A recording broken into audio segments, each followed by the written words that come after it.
Welcome to the Rich and Simple Living. I'm Maria and I do little videos, vlogs about homeschooling, homesteading, home life, all kinds of things like that.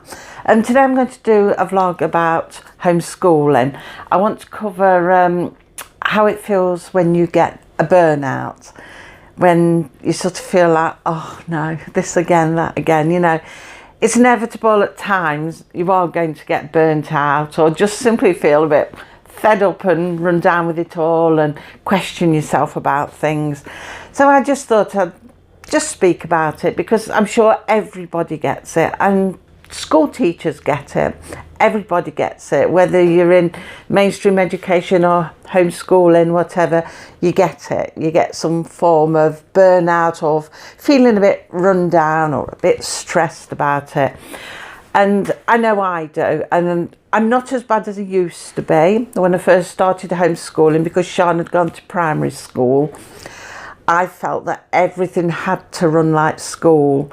No matter how many homeschooling videos I'd looked at and books I'd read, I still felt that it had to be like school and got all the workbooks like school and everything. And when things weren't going on to plan like they should, I was really stressed out, and especially with maths. I mean, people who've been watching me for homeschooling for a while will know the issues that me and Sean have had with maths. Sean doesn't take to maths very well, and we've had real issues, but it didn't help at the beginning because I felt that everything had to be done like school and she had to follow each year that she was in precisely to the letter.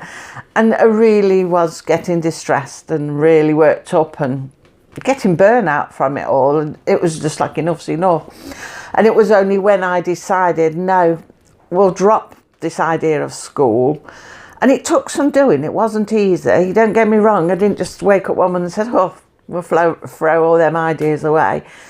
It was really hard to do because it was so ingrained in me. It was difficult to do, and you feel guilty and you think, am I doing the right thing? And then you're stressed out again and getting burnt out.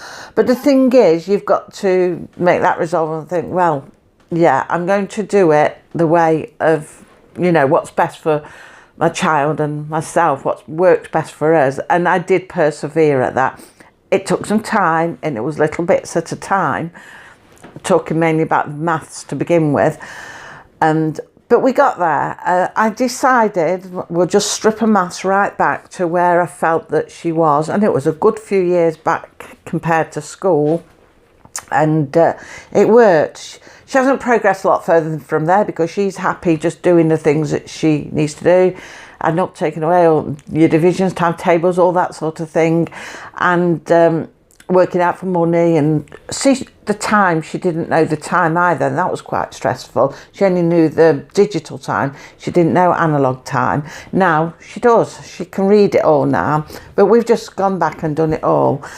If I'm asked, am I going to now sort of push forward again to where she should be at now, the answer is no, we're not, because she doesn't want to do all that sort of thing.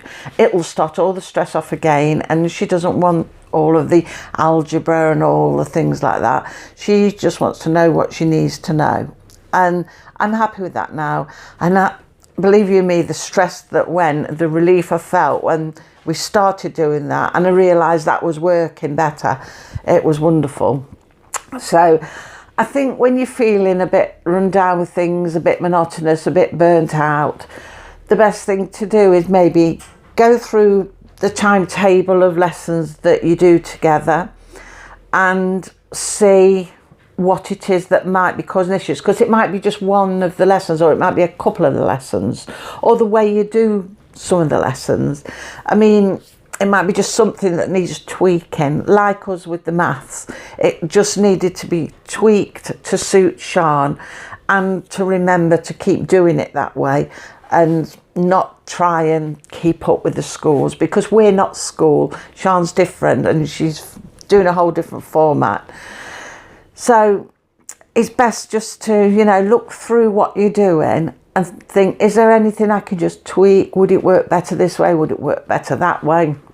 Or maybe simply there's a lesson that's not working at all and you just think, throw it out. And you know, just don't bother. You can come back to it later. We've done this a couple of times with cooking and with music. Music was definitely a no-go. It's not going to happen. Sian doesn't mind playing the recorder. She doesn't mind learning a bit about musicians. She doesn't, and composers as well. And she doesn't, you know, she doesn't mind going on the keyboard and having a go. But when she wants to in her own good time, she doesn't want it as a lesson. So I'm happy to leave it with that. And she's definitely not interested in a career in music or anything like that. So it's not something I need to be, you know, worrying about. Cooking is a bit different because we were talking about it yesterday actually, and I was saying that with cooking, the things you need to learn, the real things that you need to know, is how to cook food for yourself, and even how to grow food, how to get your own food. I mean, we've all probably seen on the television lately the news about shortages with fruit and vegetables.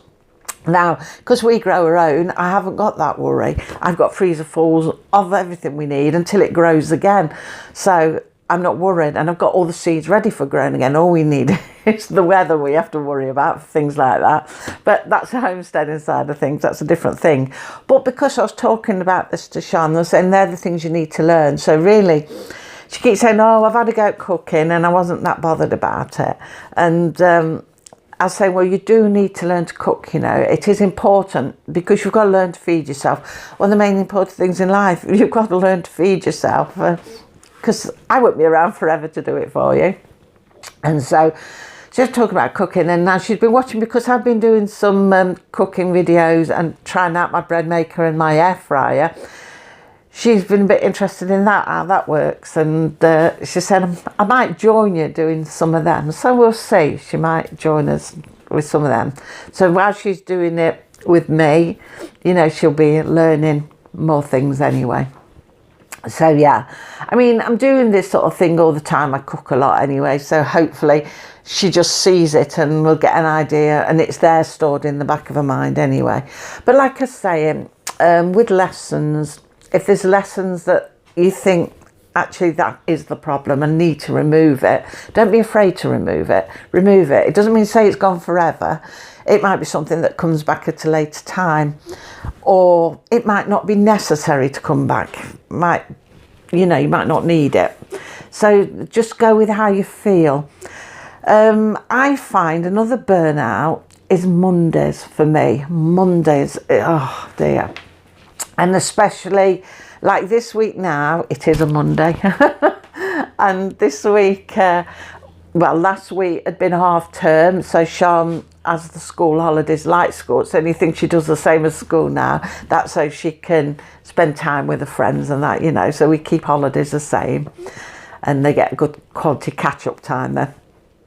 But yeah, I find getting back into the swing of it. And Sian's the same. It's like, oh, it's Monday morning. And then I think to myself, we're homeschoolers. Should we feel that way? Should it be like that? But I do. On a Mondays. Mondays is my worst day. It's the busiest day anyway in the household, because after the weekend, things lapse a bit at weekend, and you've got everybody coming in and out. But I've got 6 children altogether with partners and 7 grandchildren. So you can have an awful lot of people coming out, in and out the house. So you don't get round to doing a lot. And everything sort of waits till Monday. So Monday's your big clean up. You've got to have a big clean up and mop throughout the house, and you know, your big hoovering throughout the house, or your polishing. And because when a lot of people coming out, there's a lot of dust. We've been moaning about this lately, dust. But yeah, so Monday is the big day, and it's a day when you get up and you think, oh no, got to do all the cleaning. There's always 2 loads of laundry, or even though I wash on a Saturday, there's always 2 loads of laundry, because everybody's changed the bed sheets, everybody's, you know, had the shaz and chuck and all the towels and that at the end of the week. Everything goes in, and all your bedding, and it's Monday, you've got to tackle it. And of course everybody's at work, and Dean goes back to work on a Monday, and I'm left on my own to tackle everybody's disasters in the form of an upside down house. And that gets me down. I wake up Monday morning and feel it on my shoulders for, oh no, all of that. And then on top of that, you're thinking, homeschool, got to do schooling today. So what I have done school-wise, because that's a real big double burnout then, what I've done on a Mondays is do lessons for Sian that she can sit and do herself. So it might be written work of different varieties. She does story writing today. She's doing a science workbook today. She doesn't need me for any of those things. The only thing we do is we do some Bible reading together and that, but that doesn't take up too much time.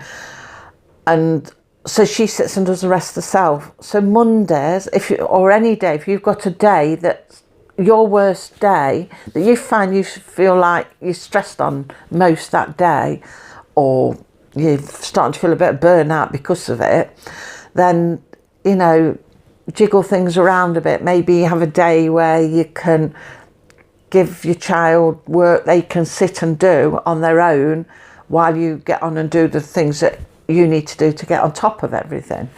I mean, it might not be a Monday for you, it could be any day with anything. Like a shopping day, we do Wednesdays as a shopping day. So I'm altering the timetable around for a Wednesday to do things that's a bit more light-hearted, because we can do our reading over breakfast.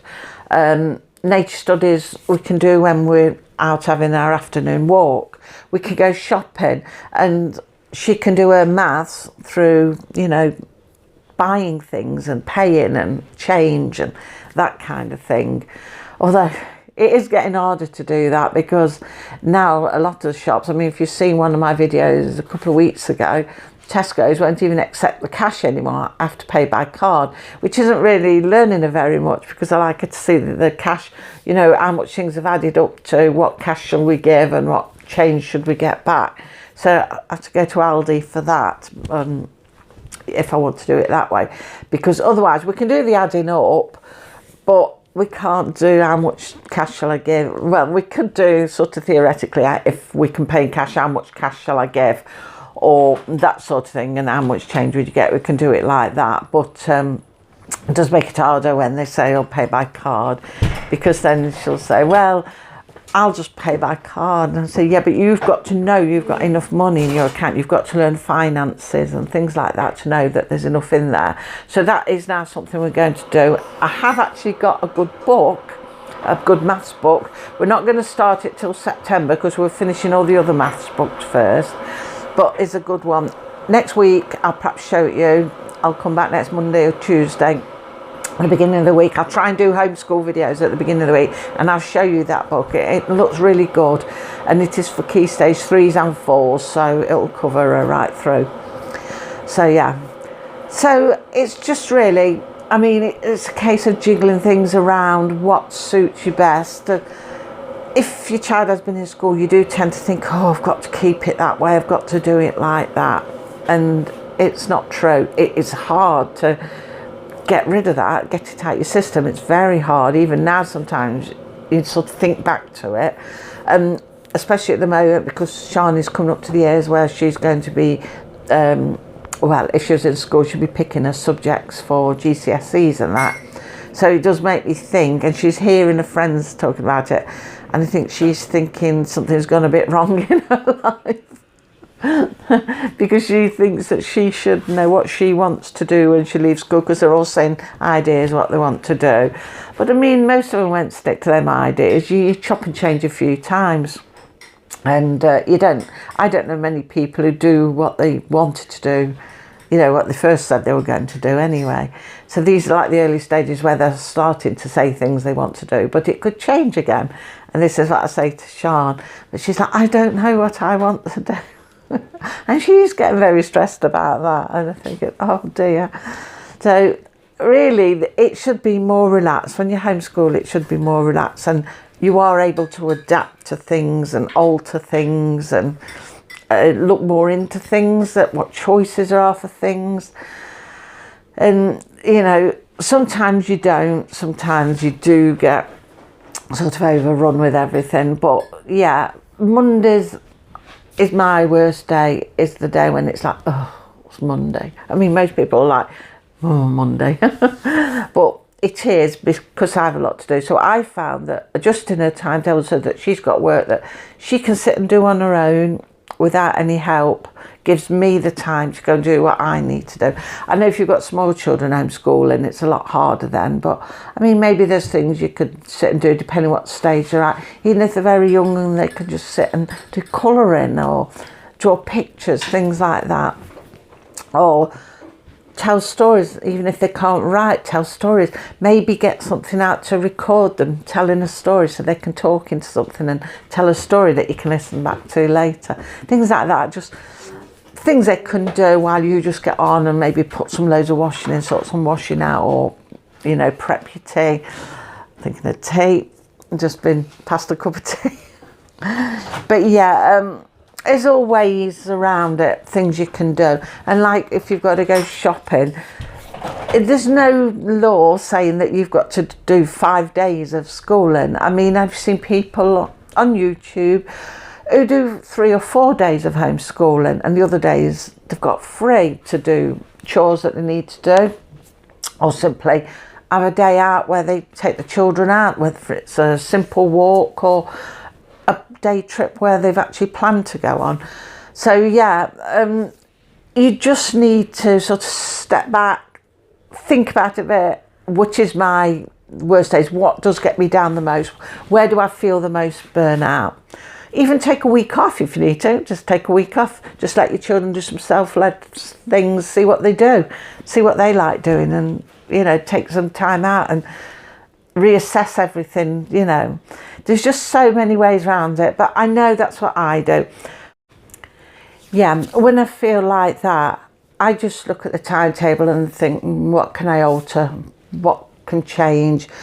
Is it something that's getting Sean down that she doesn't want to do? Is it time that I need on a certain day? You know, so I just adjust things. Lately we've been sorting out the timetable because we want to totally free up Wednesday for, like I was just saying, shopping, country walkways. She can do nature studies while we're doing the walking, and yeah, that kind of thing. I want to just free up a day like that and concentrate on other days for working, so that by the time we get to the next year, which will be now the key stage 4 years, year 10, lose track what year she's in, she'll have almost picked what subject she wants to do by us refining the timetable now. And that's the idea, sort of leading her into what subject she wants to keep doing. So I don't know if that's been of any help to you, but I just thought, because a friend had said to me the other day on YouTube, she, you know, finds a bit of a struggle and everything, and sometimes you do feel like you're not doing good enough. I've been there, and I do it even now. Sometimes I think, what if she doesn't get a good job? What if she doesn't, good job, saying that like there are, you know, differences sort of thing, but what if she doesn't get a job? But yeah, you know, you do worry about it. And other people can look in and think, oh, they're doing so good, and, you know, I wish I could do like them, and not realising they perhaps are, but you look at other people and think they do brilliantly, and they are doing brilliantly. All of you are doing brilliantly. There's no doubt about that. You are doing a brilliant job with your children. All of you are doing a brilliant job with your children. And I know I must be, but I feel like I'm not, and you'll probably feel like you're not. And that can cause a bit of, you know, rundown and downheartedness sort of thing. But believe you me, you're all doing a fantastic job with your children, all of you. And you've got the one quality that's needed. You care about your child's education, or you wouldn't be feeling that way. You wouldn't feel that way if you didn't care about it. So you're caring about your child's education, and there's nobody who will care more about your child's education than you. So therefore nobody is going to take it more seriously or help them more than what you will do yourself. So you're doing fantastic. All of you are doing fantastic. So if you're just having down days, have a day off. All of you have a day off, go for a country walk or something. Have a tweak at your timetable, think, well, I could do this day for such and such, what can we do? Don't worry about it, doesn't matter. You can do that. But you're taking care of your child's education and you're doing brilliantly. Believe you me, you are doing brilliantly.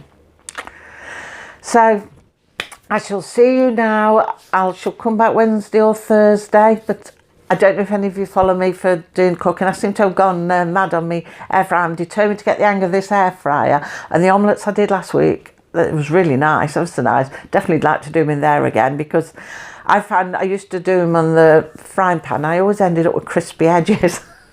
And you tend to put too much oil in as well, but in there it wasn't like that. So yeah, things I need to teach Sean. But yeah, this week I think I'm going to have another go at my bread maker. I love the bread maker. I want to try some different bread this week and see what it's like. I want to try all different ones. So I thought, well, I might as well show you what I'm doing and we'll all have a try together. So that's what I'm going to be doing this week. I'm going to be on the bread maker. And hopefully I might, at the end of the week, just give you a catch up on what's going on with Hopperties and, you know, the homestead type of things and setting up this business. We'll see how the week goes first and what happens with the week. But if you want to follow me on Wednesday and or Thursday, whichever it is, and have a look what I'm doing with the bread maker and how it all goes, and we'll have a chat as we go, then by all means do so. And I look forward to seeing you all soon. And then next week, Monday, hopefully Monday at the latest Tuesday, I'll show you that maths book that I've got for Key Stage 3 and 4. It's another blue one actually, like the ones I've got before. I think they're called Humble Maths, but I'll show you that next week. So I shall see you in the middle of the week, all being well. And if I don't, if you only follow me for the homeschooling, I will see you Monday or Tuesday next week. So take care of yourselves. Bye.